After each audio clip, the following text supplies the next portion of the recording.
I'm jealous of all the students because when I was a kid, that was my dream was to go to Notre Dame. I was desperate to go to Notre Dame. I think I've watched Rudy start to finish 106 times. I don't know if that makes me a good guy or a bad guy there. But Notre Dame was like that was the dream school for me. Unfortunately, I didn't go, but it's still to me one of the great institutions in the country. I'll start by saying I was one of six boys, so sports was not an option in our home. It was mandatory. So I grew up loving all sports. Was not good enough to play in the collegiate level. So I figured, all right, how am I going to stay involved in sports? And I had some family friends who told me that this is a good way to go into broadcasting. But the first thing I'll say is that it's not going to be easy for some of you. For some of you, you're going to get out, you're going to get that first job right away, you're going to take off. Some of you, it might take a little while. Some of you, it might be a real difficult experience getting that first job, getting the career going. And my advice is don't let that deter you. Stay committed to it if this is what you really want to do. I'm one of those people that say, since I got out of college, I've loved going to work every single day because I love being a sportscaster. I love covering mostly, it's all NBA now, but it used to be a lot of different ones. But I hit some really rough roads early. I didn't get my first full-time job till almost a year after I got out of college.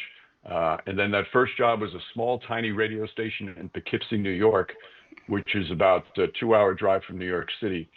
And it was great and it was fun, but I was going nowhere. And I was sending out tapes and resumes nonstop. And not only was I not getting the jobs that I was applying for, I wasn't even getting any kind of response for these people. So after about 2.5 years out of college, I was ready to give up. And I was thinking I was going to become a steam fitter, which is what my father was. And I went to him and I asked him for the steam fitters application to join the union. And he told me, "What about this sportscasting dream you have? You're just going to stop?" I said, "Well, it's been 2.5 years. I'm not going anywhere." And he says, "Well, you told me you're gonna wait 5 years before to see if it was the right career for you." And he talked me into sticking with it because I was really that close to giving up. And so I didn't take the steamfitters application. I worked in the radio station for a few more months, and then all of a sudden I got another job that made the difference in my entire career. But the reason I tell you my long, boring story is that it's going to be very difficult for a number of you when you get out, and you're going to think, "Oh, maybe this isn't for me." But if you have the passion and the love to be a part of sports broadcasting because you love sports, fight through those doubts, fight through those people telling you, "Oh, it's too hard to get into," because it's so worth it when you get there. I just remember growing up and seeing people who hated going to their jobs every Monday morning. I've never had that feeling in my life. And it's because I went into a field that I had passion for, and a field that I knew that I could, once I get in there, could have some success because of my love of sports. So that's the first thing I'll say. The second thing is the contacts is the most important thing. The problem is it's not easy to get contacts. You have to slowly build them up. You have to be creative about who you meet.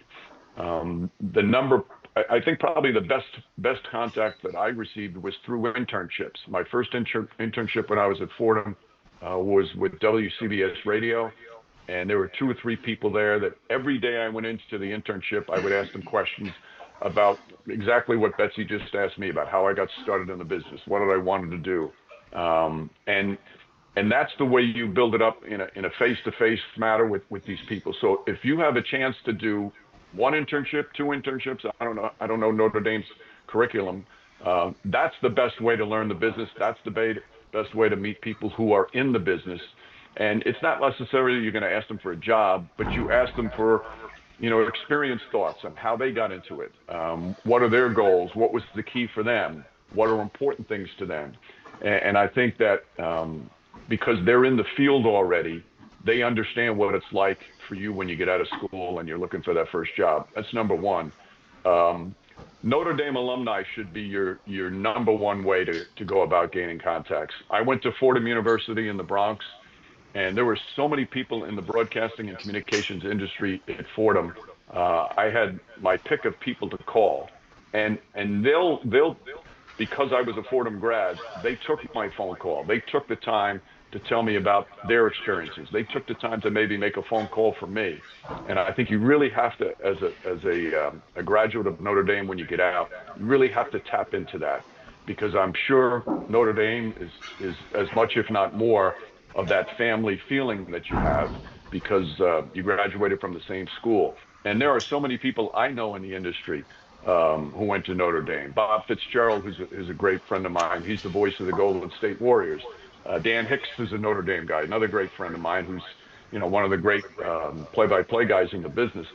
And these are the type of people you can contact and get to know a little bit. You're not necessarily calling them and saying, "Hey, can you help me get a job?" You're calling them to pick their brain. I always call them informational interviews, where you call these people, you ask them about their journey, you tell them what you want, you ask them for advice about what's the best way to go about a job. And say you talk to 10 different Notre Dame alums, you're going to get a lot of information. You might talk to two or three, and they won't say anything that interests you. They won't say anything that helps you.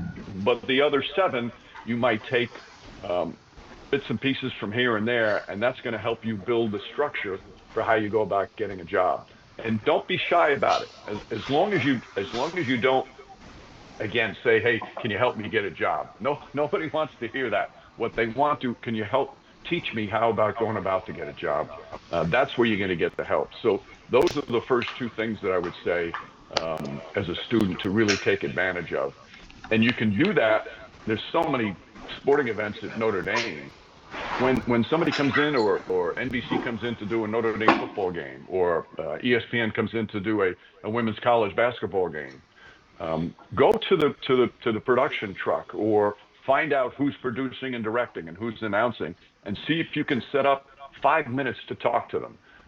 I've gone back to Fordham and do games, and one of my favorite things to do is to meet some of the students who are working at the college radio station, which is what I did when I was at Fordham. So those are another ways to just go meet as many people as possible.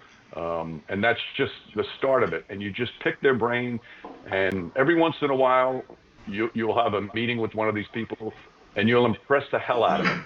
And they're going to walk away from that meeting that you just asked them a million questions, saying, "Boy, that's one impressive woman, or that's one impressive man." And they'll go out of their way, and when they hear about a job, they'll call you back because you showed the initiative to talk to them and ask them all these kind of questions. So that's just the start of it, Betsy, in terms of trying to build contacts when you really don't have any when you're in college. Yeah, you kind of have to start from scratch. Speaking of starting from scratch, as we talked about, basketball is your thing. Always has been, always will be. But you also call other sports. You've done Olympic sports, things like that. It's one thing if you're calling the Knicks, you know the Knicks. So you only have to study the other team.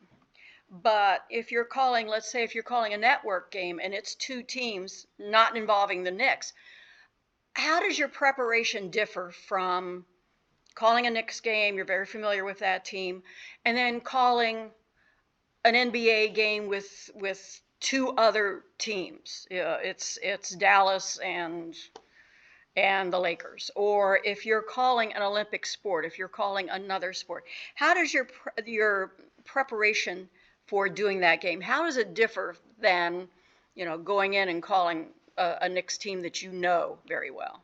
Right.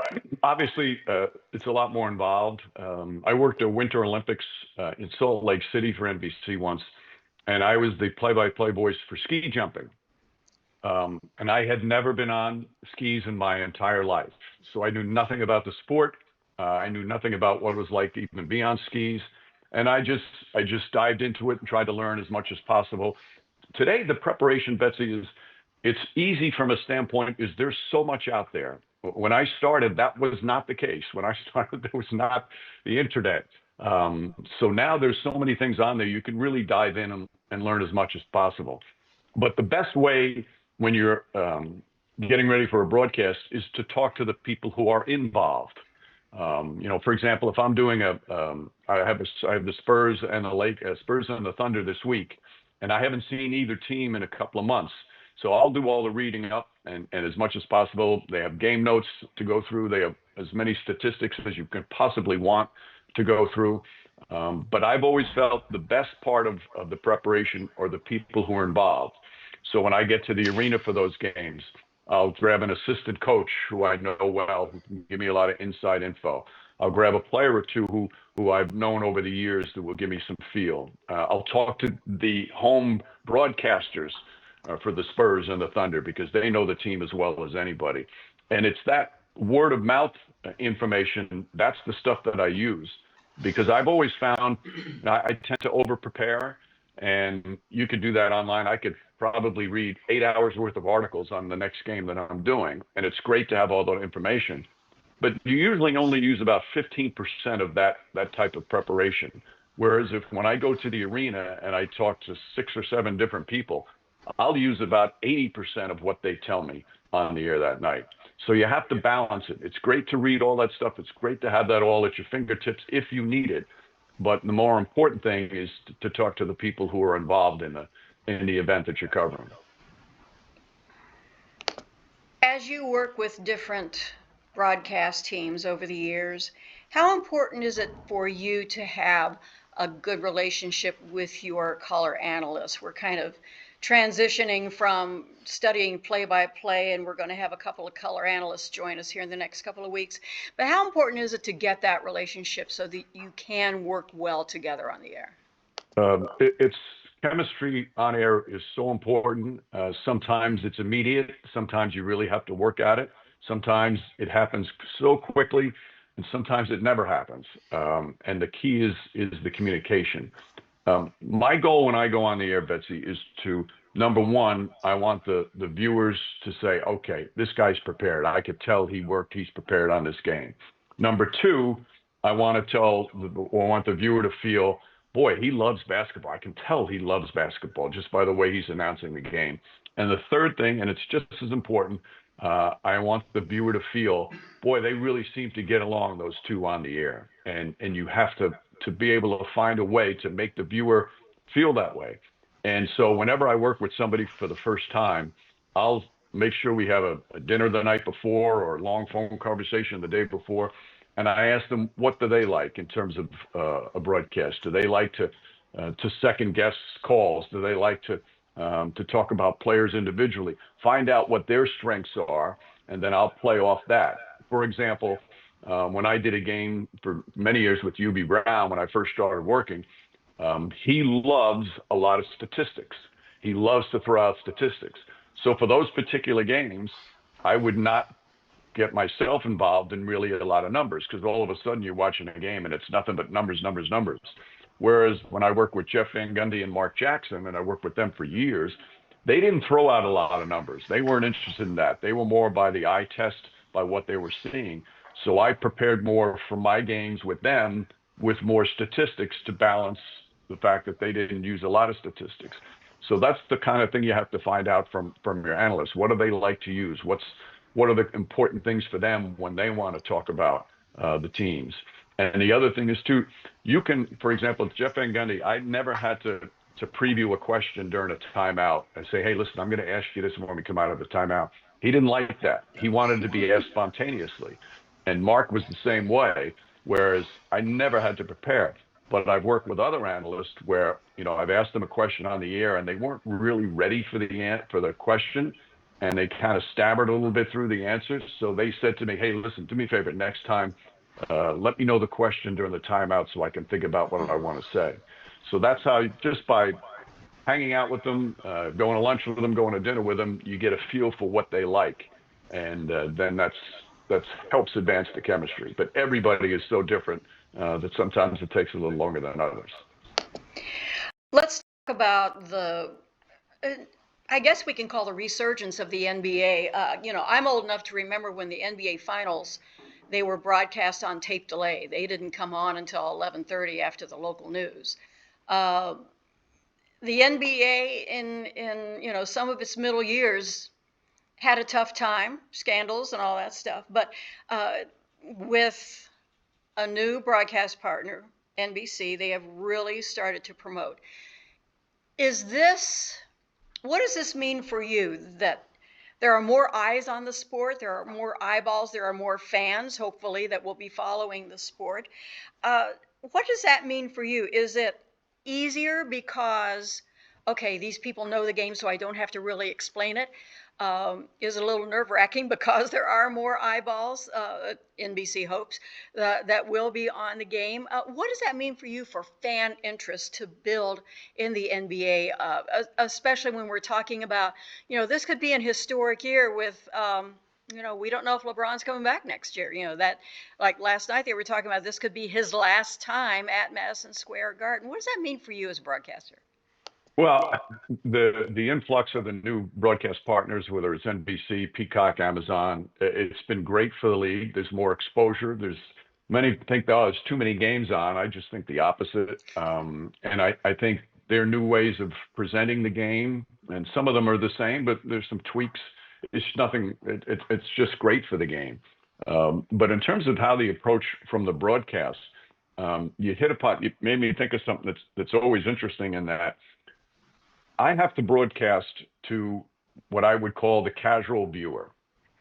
There's going to be a lot of passionate fans who know as much about the NBA as I do, but there's a lot of fans out there who don't, and I can't take for granted that the viewers know that.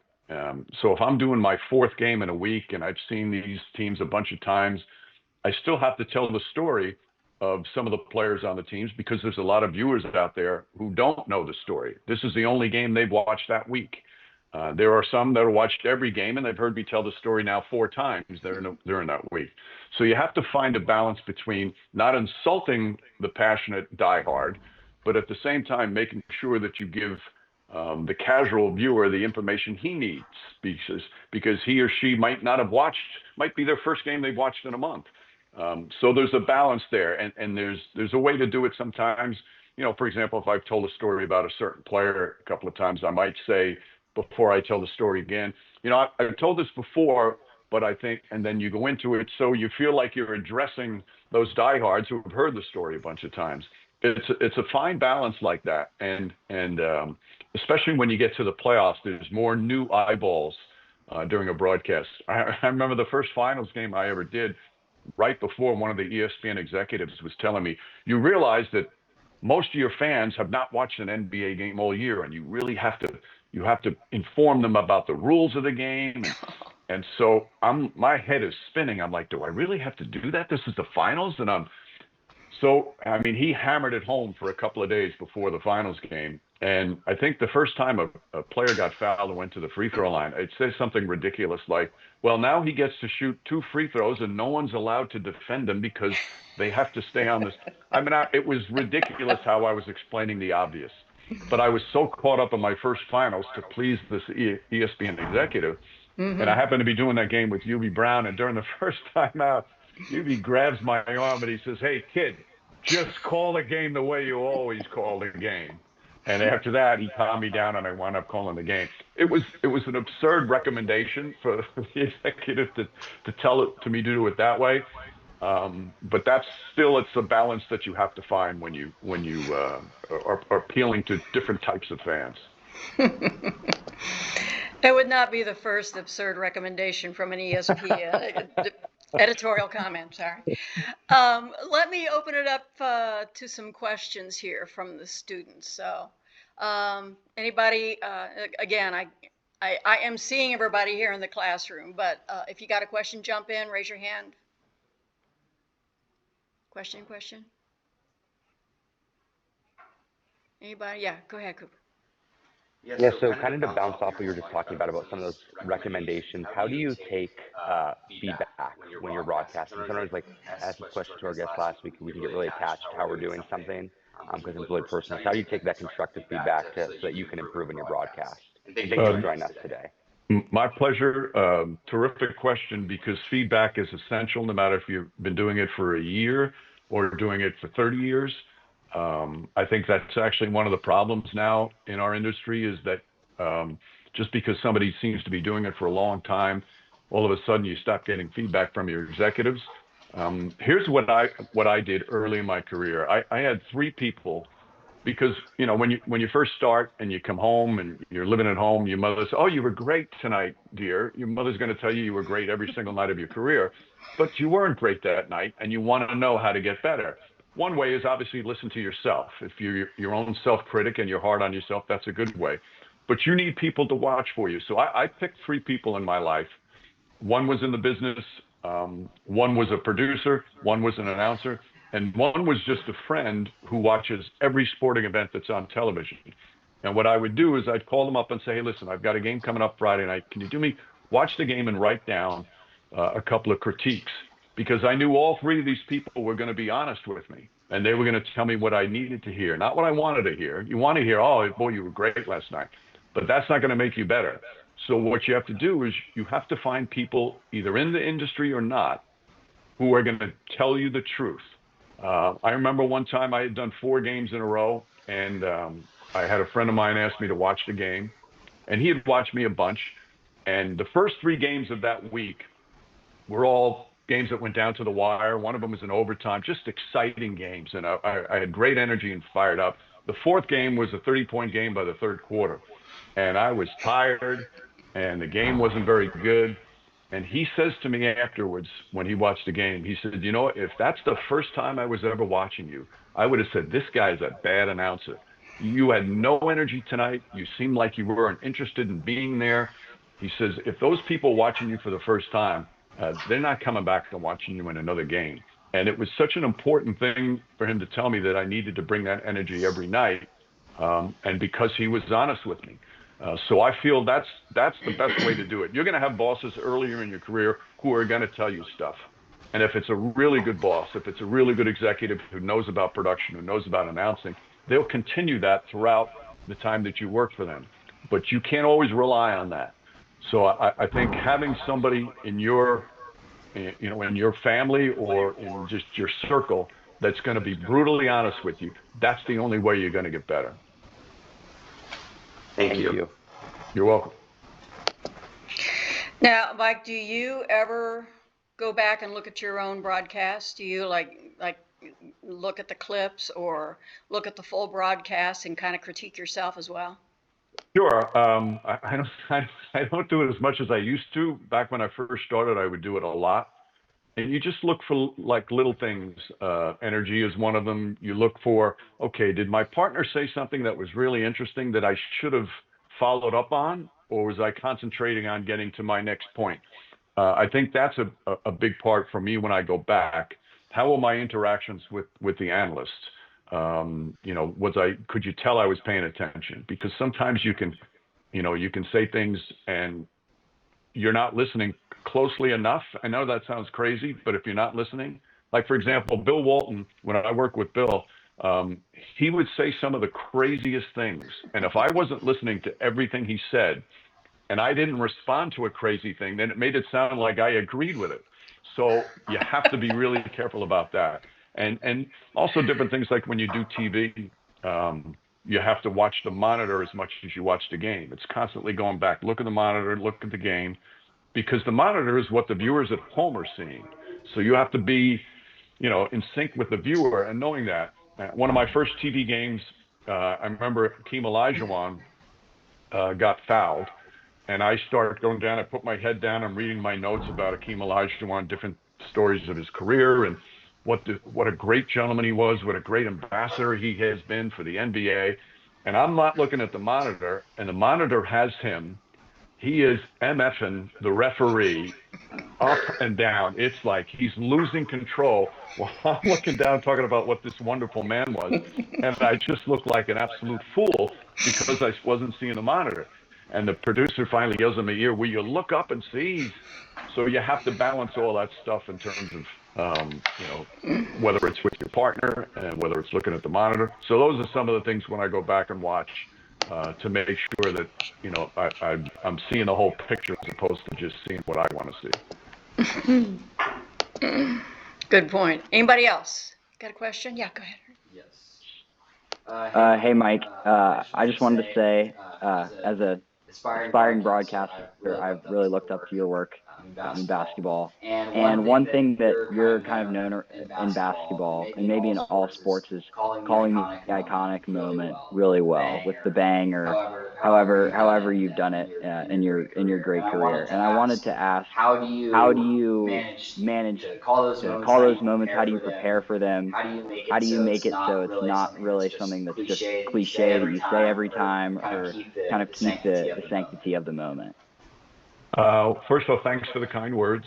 I've been blessed to call a bunch of big moments, and I will tell you that, when I first had big games and big finishes, it wasn't very good. I remember the first time I did a Knicks game. My first play-by-play job was Knicks radio, and about 7 or 8 games in, was the first like really thrilling game that went down to the final minute back and forth. And I remember going back to the tape, and I sounded like a screaming fool.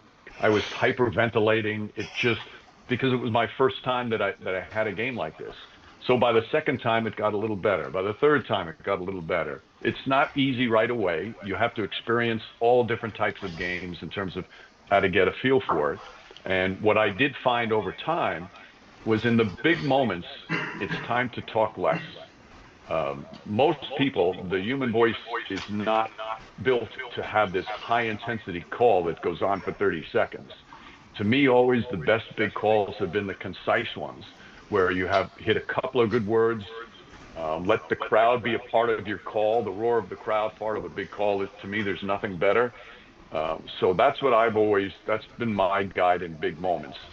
Don't try and over talk.